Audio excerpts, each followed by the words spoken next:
अच्छा से रामू कहूला कि 2-4 लोग डाकी गाय खत सफा करवार लाई। मैडम नमस्कार। हाँ हाँ नमस्कार। तुम काଣା करिछो केना केना खत पकाबो कह। एते फैशन वाली आए जे तुम्हार गाय रो खत के पूरा चमके देम जे गांव लोके सभे देखबे। नहीं नहीं मते फैशन वाली दरकार नहीं गाय खत गोबर खत न तुमको फैशन वाली हमको कहाँ किसी दरकार नहीं जो तुम्हें प्लीज प्लीज मैं तुम्हार गाय मांगू सते चमके देबे प्लीज प्लीज। हाँ हाँ हाँ ठीक अच्छे ठीक अच्छे ना बोले 150 टका मात्र देबे। ठीक अच्छे ठीक अच्छे। हाँ जा एते भी बहुत हाँ जा। मुई बीए करी छ कंप्यूटर करी छ मते जनता हेले चाकरी दियो मुई गोबर साफ कर प्लीज प्लीज प्लीज।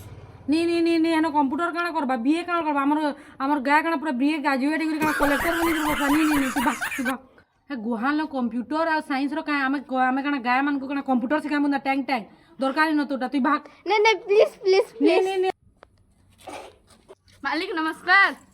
हाँ हाँ नमस्कार नमस्कार। ये काम सब करी शिखी मते मुझे छोट बेलू सब काम करूँ मते खत पकई आसी सब आसी मते काम रखी दे please please please please please please please. हाँ हाँ हाँ हाँ हाँ हाँ बस सब बस क्या देखना पड़ रहा है। देखो मन को सब देखो